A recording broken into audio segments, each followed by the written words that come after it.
오늘은 하나님의 주권을 인정하면 위기 가운데서도 건지십니다. 이런 제목으로 말씀을 전합니다.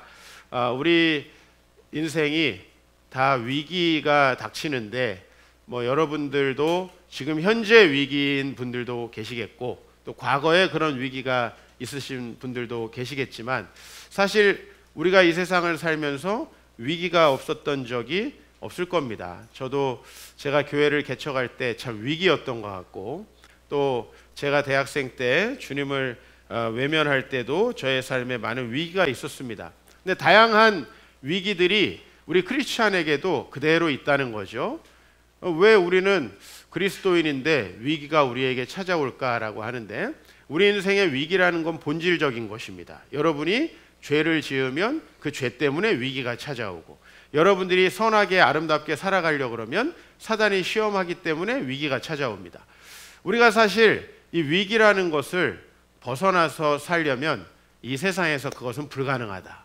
그러나 저와 여러분들이 이 위기 가운데에서 그리스도인들이 어떤 소망을 가질 수 있는지를 알게 되면 아마 어떤 어려움도 두렵지 않은 여러분의 삶이 되리라 믿습니다. 우리는 이제 그동안에 다윗에 대해서 주로 좋은 얘기를 많이 해왔어요. 근데 다윗의 삶에 얼마나 큰 위기가 찾아왔는지 우리가 오늘 좀 그 얘기를 살펴보고 아마 다윗의 삶을 영화화한다면 그 삶에 있어서 가장 영화로 이렇게 우리가 만들기 좋고 또 정말 스릴 넘치고 재미있으면서 긴장도 될 수 있는 부분이 오늘 우리가 읽는 부분, 바로 밧세바의 간음 사건이 지나가고 나서 다윗에 찾아온 인생 최대의 위기, 하나님께서 왜 그를 다시 회복시키셨는가, 우리가 이런 얘기 가운데 오늘 저희의 삶에 주님께서 주시는 말씀을 깨닫게 되기를 원합니다. 다윗이 약 70편 이상의 시를 지었습니다. 다윗의 표제로 되어 있는 시가 많은데 그 중에 시편 3편은 다윗이 압살롬에게 피하여 지은 시라고 되어 있는데요. 그 시에 이렇게 고백을 하고 있어요. 여호와여, 나의 대적이 어찌 그리 많은지요. 일어나 나를 치는 자가 많으니이다. 많은 사람이 나를 대적하여 말하기를 그는 하나님께 구원을 받지 못한다 하나이다. 특별히 자기가 너무나 사랑하던 아들이 자기를 배신했을 때 이런 고백이 절로 나올 것 같아요. 많은 우리 교회 자매들이 남편 때문에 이 고백을 합니다. 나의 대적이 어찌 그리 많은지요.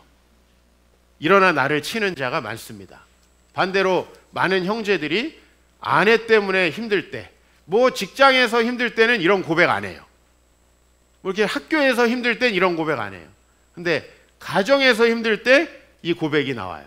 야, 정말 다른 데가 다 힘들어도 내가 가정에 가면은 가정에서는 정말 믿음직하고 행복해야 되는데 가정 속에서 나의 대적이 어찌 그리 많은지요. 일어나 나를 치는 자가 많습니다라고 할 때 우리가 그 자녀가 단순히 말만 안 들어도 얼마나 인생이 힘들어요.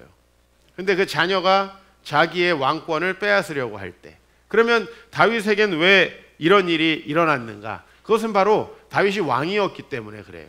우리는 사실 왕이 아니고 큰 권세가 없지만 우리가 물질이 많이 생기고 사회에서 더 권세가 생기고 우리의 지위가 높아질 때 사실 우리의 인생에는 더 큰 위기가 찾아올 가능성이 많습니다.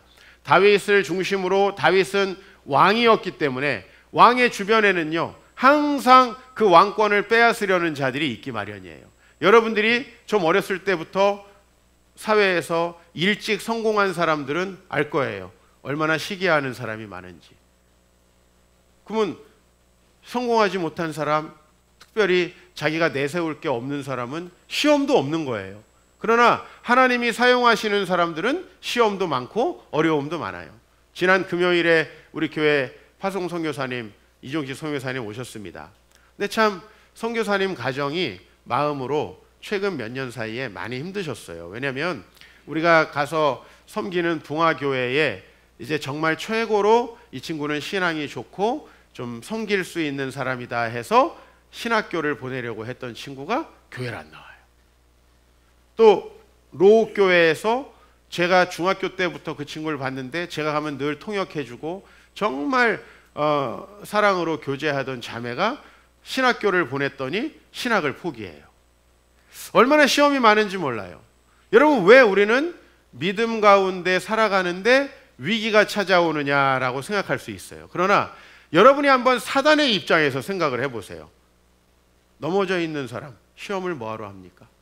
하나님의 일을 안 하는 사람, 시험을 뭐하러 해요? 그냥 냅둬도 죄 짓고 잘 사는 사람을 사탄이 뭐하러 시험하겠어요?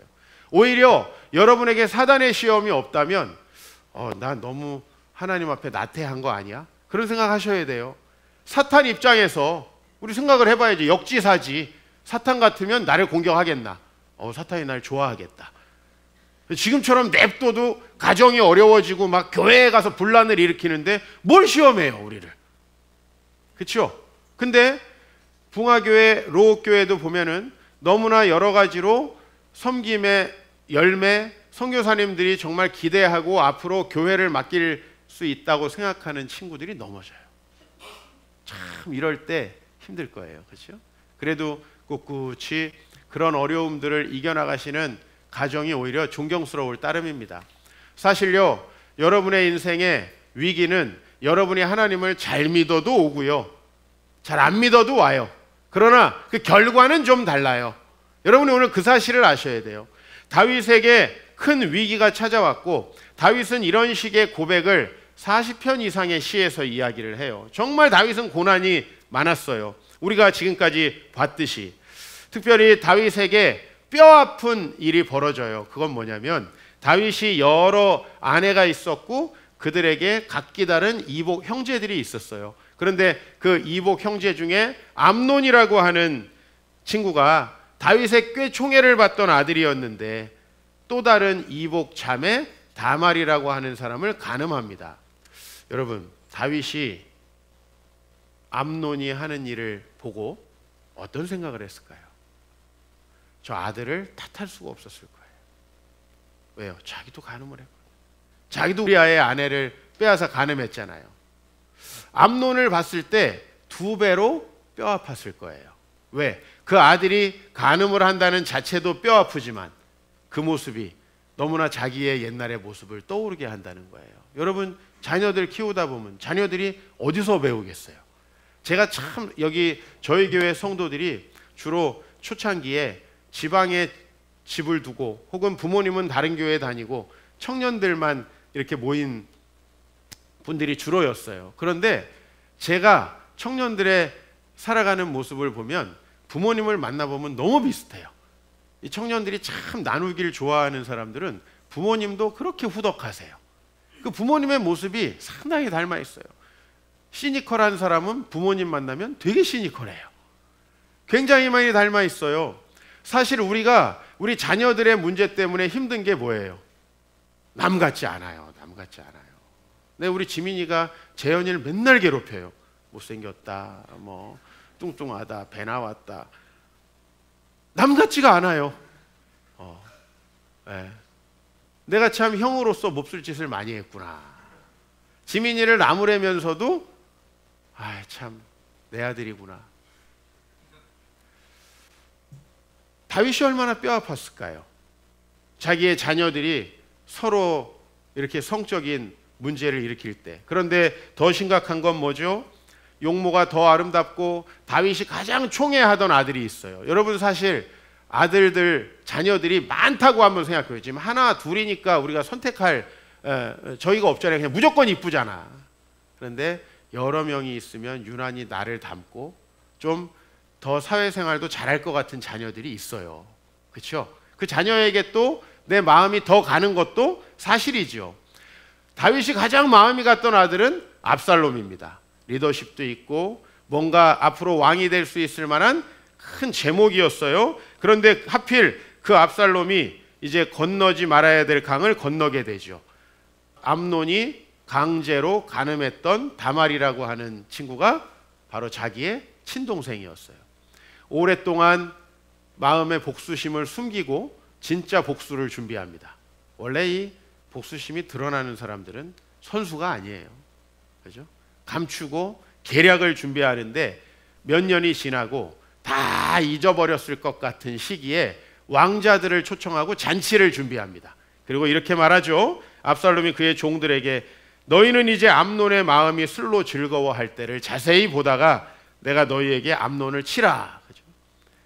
암논은 전혀 생각지도 못한 채로 죽임을 당하게 돼요. 이제 형제들끼리 죽고 죽이는 이런 살상이 벌어지는데 다윗이 역시 압살롬에게 연정을 품을 수밖에 없는 거예요. 왜? 자기가 우리아를 죽였잖아요. 얼마나 뼈 아파요. 인생 최대의 위기가 자녀들이 자기를 닮은 행동을 통해서 드러나는 거예요. 여러분들이 경제적으로 큰 실패를 했는데 자녀들이 또 돈 욕심을 낸다. 얼마나 마음 불안하겠어요. 예? 여러분들이 정신적으로 문제가 있었고 너무 심약하고 우유부단했는데 자녀도 뭔가 결정을 하지 못하고 우왕좌왕할 때 여러분 참 그렇지 않았으면 좋겠잖아요. 암논을 쳤어요. 마치 브루투스가 카이사르를 치는 것처럼 전혀 상상할 수 없는 상황 속에서 잔치 가운데 암논이 술로 즐거워할 때 죽임을 당합니다.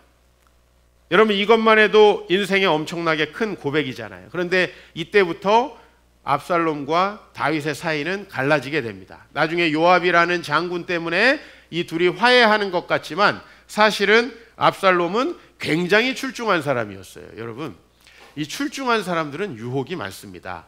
압살롬이라는 사람을 중심으로 다윗에게 불만을 가지는 사람들이 모이기 시작하는 거예요. 그죠? 그리고 다윗의 왕권을 빼앗으려고 하는 거예요. 다윗은 그 마음속에 어차피 아버지와의 또 틈도 생겼고 자기의 마음속에 명예와 권세를 추구하는 마음들도 있었기 때문에 이 압살롬은 조용히 거사를 준비해요. 그래서 이스라엘 가운데 세자와 같은 위치에서 사람들이 재판을 받으러 올 때 다윗 왕에게 보내지 않고 자기가 사람들의 마음을 훔쳐요. 하나하나 반란을 준비해 나가는 거예요. 그런데 중요한 건 아들이 하는 것을 다윗이 잘 보지 못합니다. 남들이 했다면 좀 잘 봤을 텐데 자기가 사랑하는 아들이 반란을 저질러요. 그리고 어느 날 압살롬이 아버지에게 이렇게 얘기합니다. 제가 헤브론에 다녀오겠습니다. 예전에 하나님께 서원한 일이 있습니다. 근데 사실 헤브론을 왜 가는 거냐면 여러분 유다 지파가 다윗을 왕으로 세울 때 그 도읍지가 어디입니까? 바로 헤브론입니다. 기억하시겠지만 예루살렘은 나중에 다윗이 빼앗은 땅이고 헤브론이라는 곳은 왕을 세웠던 곳이에요. 거기에 가서 소문을 퍼뜨리는 거예요. 우리 아버지가 아니라 이제부터 아들이 왕이다. 왕권을 다시 시작하는 거죠. 헤브론에서부터 시작했던 다윗의 왕권을 뒤집고 자기가 거기에서 다시 왕이 되는 거예요. 이런 반란을 저지르는데 모르겠어요. 성경에 명확하게 나오지 않아요. 그러나 다윗이 정말 몰랐는지 아니면 아들이기 때문에 아닐 거라고 낌새가 있었는데도 그런 생각을 했는지는 모르겠어요. 어쨌든 다윗은 여기서 결정적인 정치적인 판단 미스를 하게 돼요. 그리고 더 위기는 뭐냐면 다윗의 장수들 중에서 아히도벨이라고 하는 정말 전쟁의 지략가가 있어요. 왜 어려운 전쟁에서도 승리하는 장수들 있잖아요. 그렇죠? 페르시아가 쳐들어왔을 때 아테네 또 그리스 연합군 중에서 특별히 전쟁을 잘하기로 소문난 스파르타 사람들 300명이 페르시아를 무찌른 그 이야기 우리 잘 알고 있잖아요. 300명이 어떻게 수십만을 이길 수 있어요? 헤로도투스 역사에는 100만이라고 나오는데 100만은 좀 거짓말인 것 같고 어떻게 수만의 사람들을 이겼을까? 거기서 바로 그 레오니다스라는 스파르타의 왕이 아주 좁은 협곡을 택해요. 여러분 사람이 아무리 많아도 협곡에는 많은 사람이 들어올 수 없죠. 그래서 페르시아의 군사들이 소수만이 순서대로 들어오게 돼요. 순서대로 그들을 무찌르는 거예요. 300명이. 그런 전쟁에는 지략이라는 게 대단히 중요하잖아요. 우리가 전쟁 이야기 재밌게 생각하시는 분들은 아마 카이사르 또 한니발 뭐 스키피오 우리가 그 전쟁 이야기 재밌게 알고 있는데 그 사람들의 전쟁을 보면 하나같이 상대방의 아무리 강점도 무력화시키는 전술이 있어요.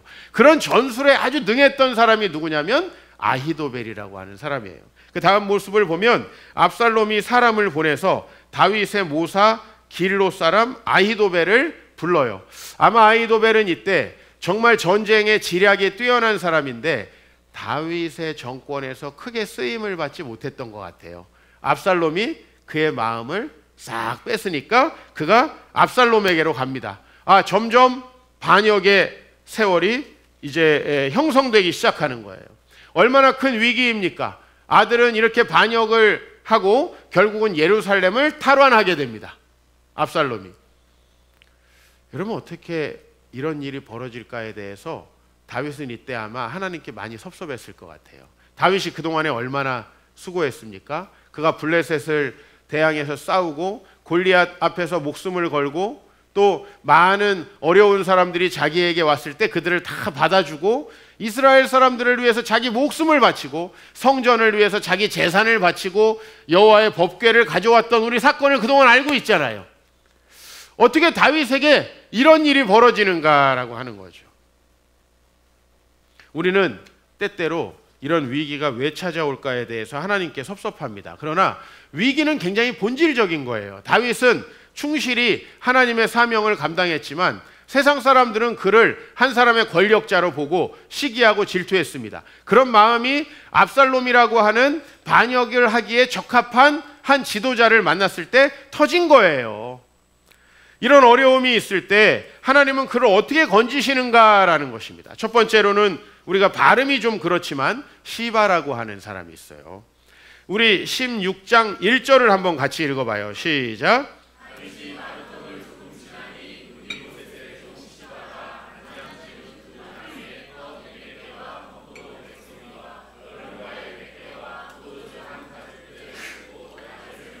그렇죠. 다윗이 마루턱을 지난다는 건 뭐냐면 지금 다윗이 압살롬이 반역해 들어오니까 왕궁을 버리고 도망가는 중이에요. 인생 최대의 위기죠. 그럴 때 자기와 함께 도망가는 사람들을 위해서 음식을 공개하는 사람들이 있었다. 두 번째는 후세라고 하는 사람이에요. 후세라고 하는 사람에 대해서 이제 오늘 우리가 읽었는데 후세 또한 왕을 섬기는 지략가였는데요. 후세가 위장투항을 하게 됩니다. 위장투항. 이건 정말 위험한 거죠. 압살롬의 신하가 되겠다고. 그래서 16장 16절에 보면 아렉 사람 후세가 압살롬에게 나아갈 때 왕이여 만세 왕이여 만세 하면서 나아가요. 마치 이제 다윗의 왕가는 끝났습니다. 내가 당신과 붙어서 이 나라를 세우겠습니다 라고 하는 것처럼.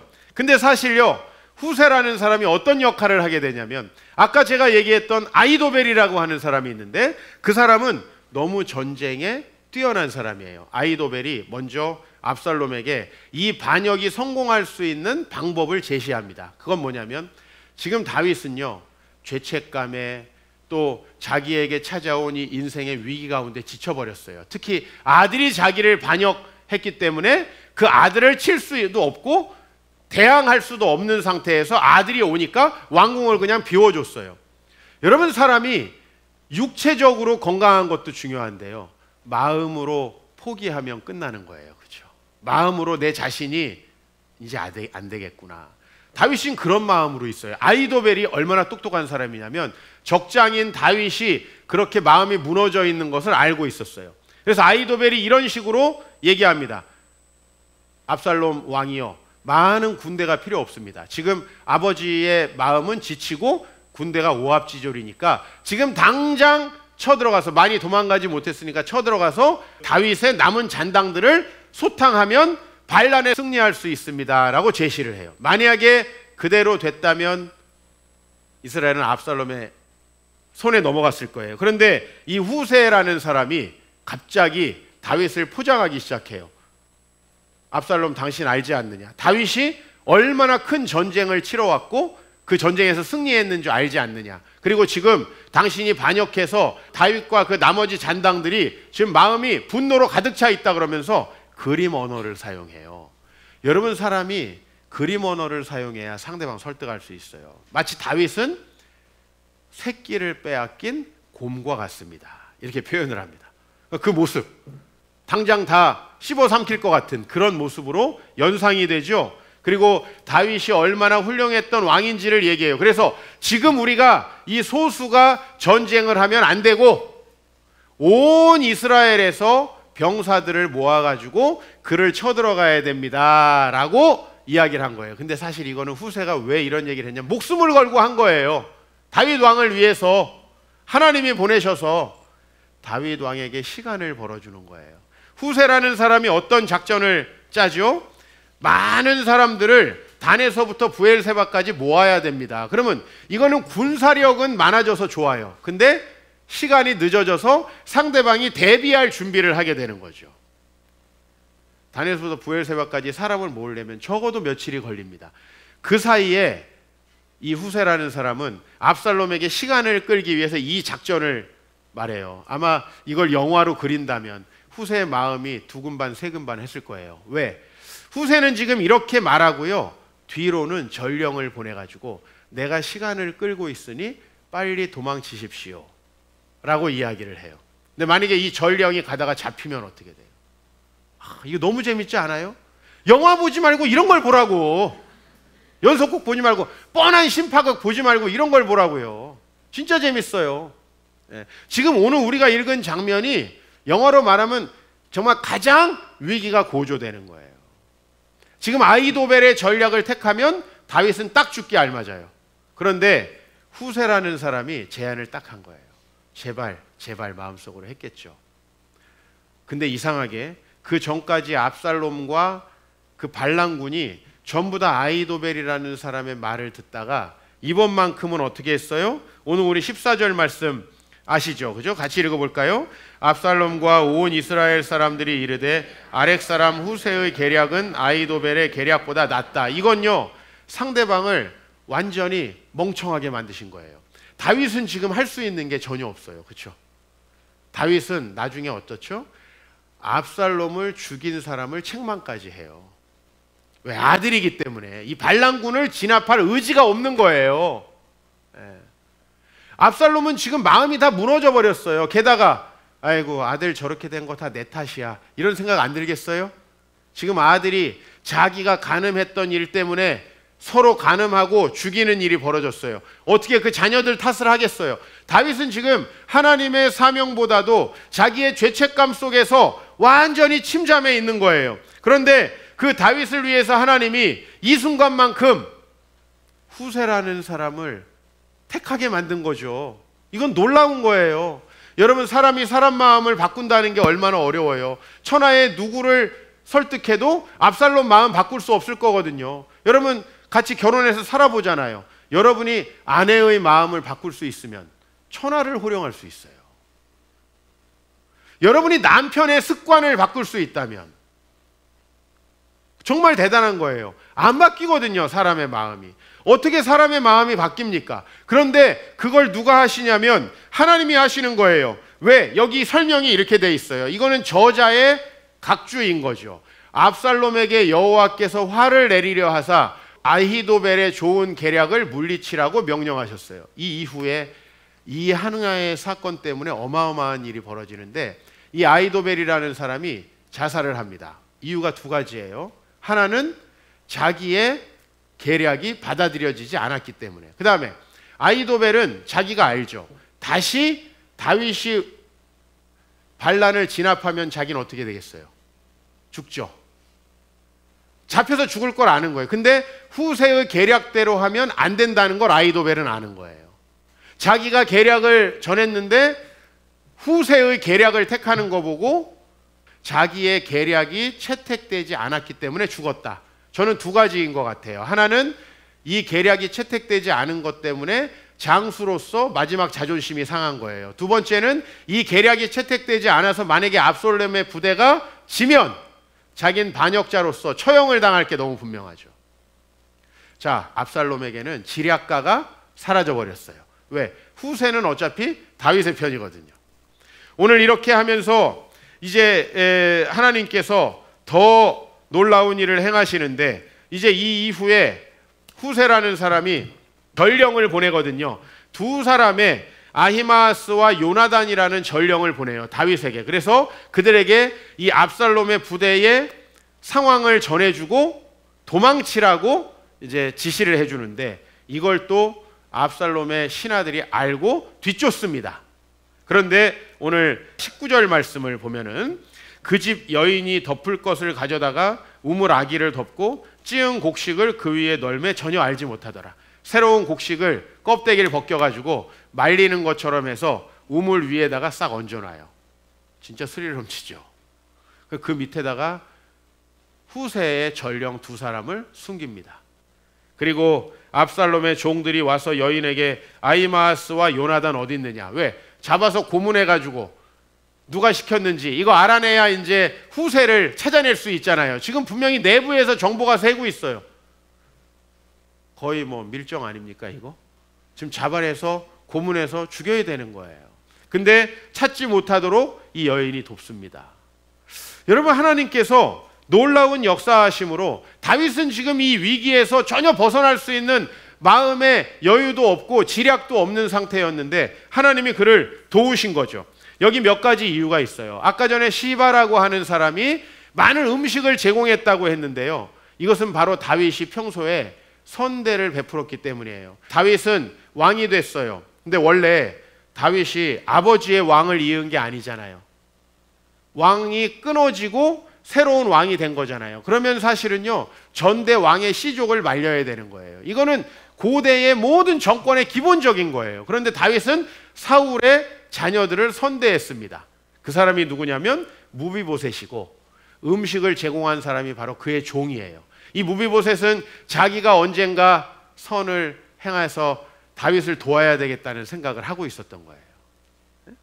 평소에 하나님 앞에 순종하며 이웃에게 선을 베풀었던 그것이 돌아오는 거예요. 제가 인생을 보면요, 우리 믿는 사람이나 믿지 않는 사람이나 다 인생의 위기가 찾아옵니다. 이 인생의 위기는 우리에게 본질적인 거예요. 그런데 믿는 사람은 하나님이 놀라운 방법으로 그 위기를 벗어나게 해요. 선교사님들, 목사님들, 많은 믿음의 우리 집사님들, 장로님들, 권사님들, 인생에 위기 없었던 사람 없어요. 그런데 그 인생의 위기 가운데에서 하나님이 놀랍게 도우시는 걸 체험합니다. 그런데요, 하나님이 몰락시키려고 하는 사람은 잘 되는데도 판단 미스, 실수하고 넘어지게 해서 하나님이 거꾸로 드리는 걸 볼 수 있어요. 여러분, 오늘 하나님은 다윗을 세우십니다. 여러분, 후세와 같은 사람 여러분에게 있습니까? 평소에 다윗은 그만큼 많은 이들에게 선대한 거예요. 후세처럼 자기 일처럼 섬겨주는 사람이 있어요. 자기의 목숨을 걸고 압살롬에게 투항해서 걸릴지 말지 아마 얼마나 가슴이 두근거렸겠어요. 압살롬의 군대가 실패하도록 목숨을 걸고 다윗을 도와주는 사람. 또 이 익명의 여인들, 이런 사람들은 왜 나왔을까라는 생각을 해봐야 돼요. 그것은 다윗이 이전에 하나님을 신실하게 섬기면서 하나님의 뜻을 따라 이웃을 사랑했기 때문에 나오는 것들이에요. 이럴 때 분명히 돕는 자들이 생겨요. 저도 우리 아버지께서 참 암으로 소철하시는 과정, 그리고 제가 교회를 개척하는 과정이 제 인생의 가장 힘든 위기였던 것 같아요. 개척을 하고 나서요, 시간이 참 많았어요. 근데 시간이 아무리 많아도 공부할 힘이 안 나는 거예요. 말씀을 연구할 힘이 안 나는 거예요. 내 마음은 무너져 있었어요. 아버지를 잃은 상실감도 있고, 내가 또 개척을 했더니 너무 생소한 환경, 너무 나에게는 생소한 환경, 돈도 하나도 없고 또 사람도 없는 환경 속에서 제가 고독하게 어떻게 목회를 할 수 있을까 힘을 받지 못하고, 그런 상황 속에서 사실은 하나님이 아니었으면 누가 그 위기에서 저를 끌어내줬을까?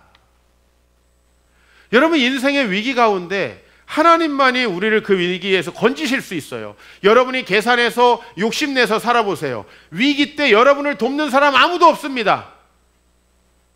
그러나 제가 정말 그때 경제적으로 어려울 때 후원자들이 나타나요. 한 청년들 30명 정도가 후원회를 결성했어요. 여러분, 쉽지 않죠. 20대에서 30대 초반의 청년들이 10만 원, 20만 원씩 후원을 한다는 게 쉬워요?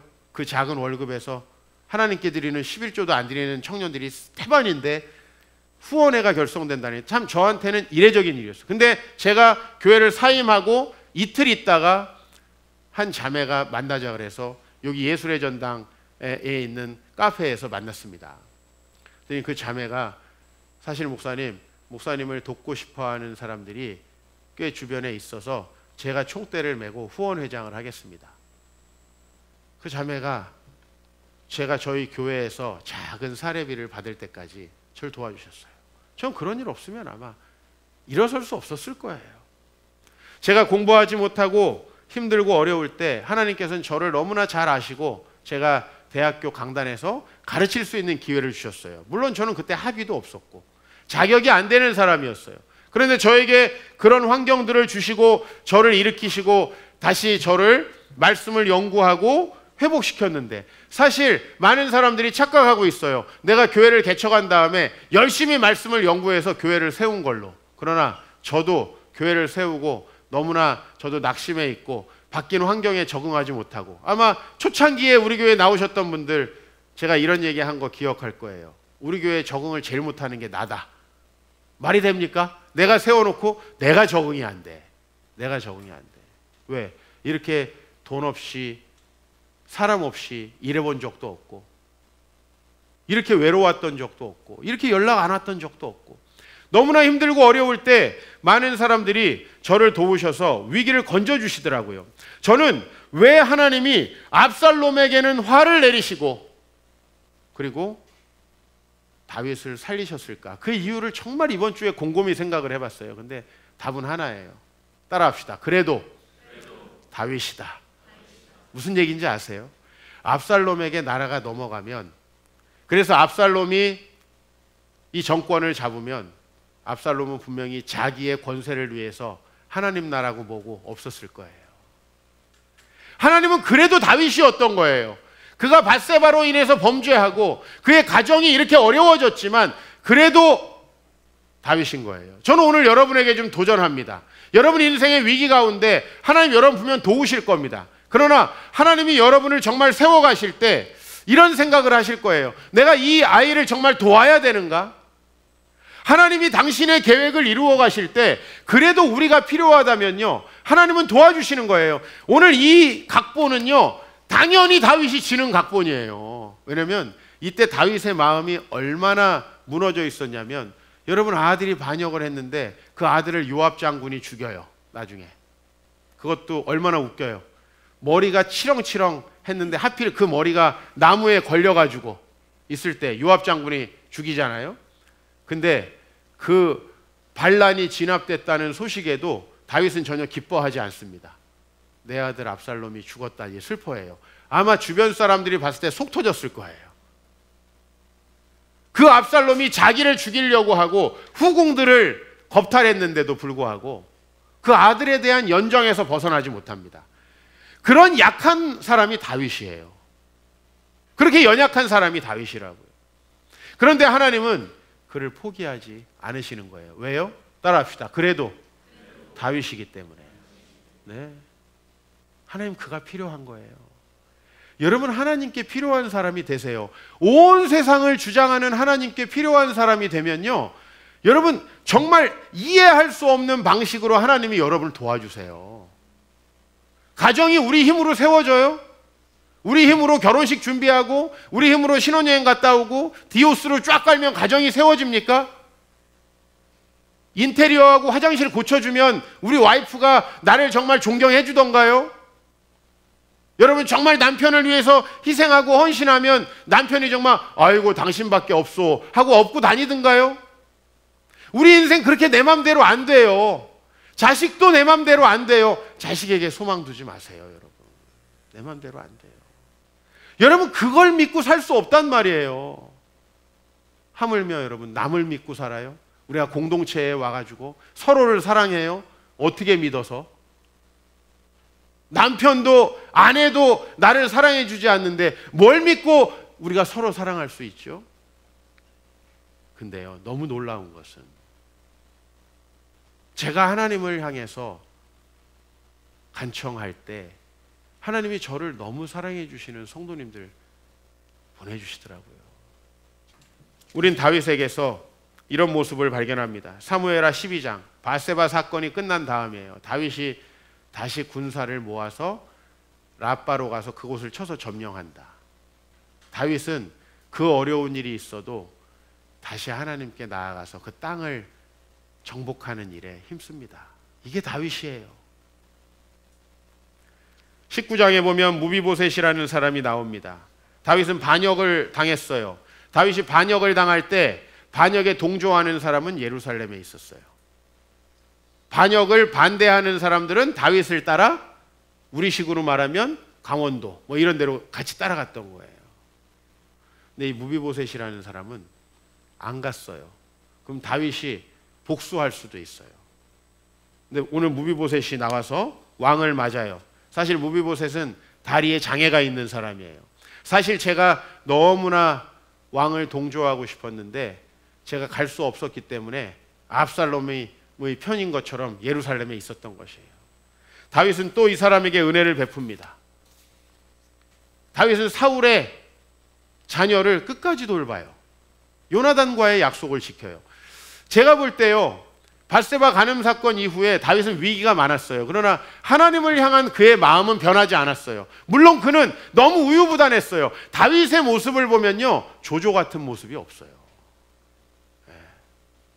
정말 단칼에 문제를 해결하고 정말 장수와 같은 그런 모습이 없어요. 그런데도 불구하고 하나님 이해할 수 없는 방식으로 다윗을 사용합니다.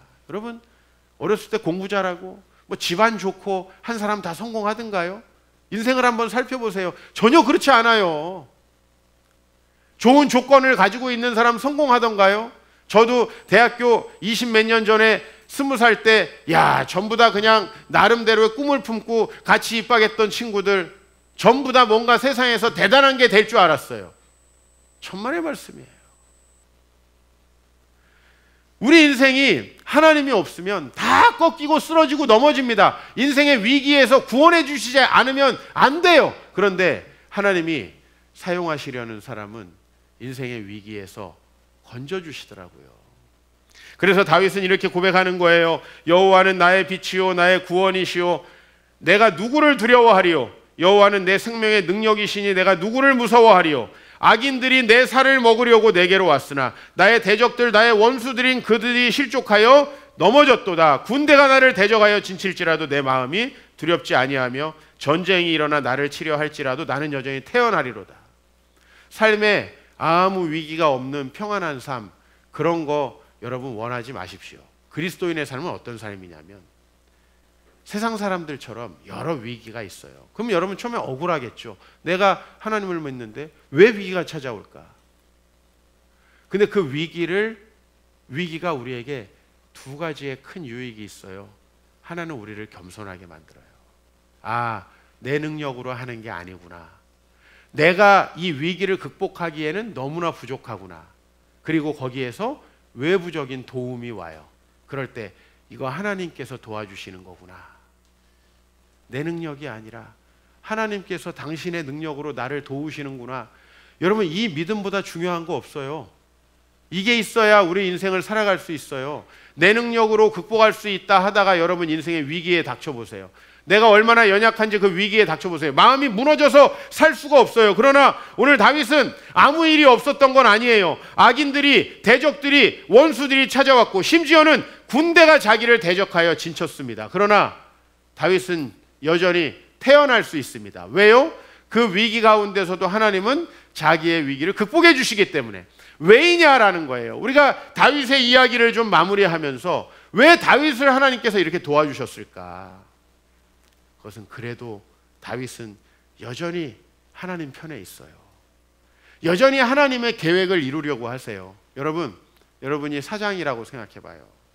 어떤 사원을 끝까지 데리고 있겠어요? 그래도 여러분이 가지고 있는 회사의 비전을 이루어갈 사람 데리고 있겠죠. 그죠? 다윗은 그런 사람이었던 거예요. 천하만민을 복주려는 하나님의 놀라운 계획에 항상 창념해 있고 그것에 꽂혀 있는 거예요. 왜 압살롬은 돕지 않았을까요? 그는 자기의 용모와 자기의 신장과 자기의 잘남을 믿어요. 그리고 권력에 집착하고 있어요. 하나님은 그런 사람을 절대 돕지 않으세요. 권자에서 끌어내리세요. 여러분, 우리 삶에 참 많은 위기가 있어요. 저도 여러분들이 위기가 있을 때마다 참 마음이 힘들어요.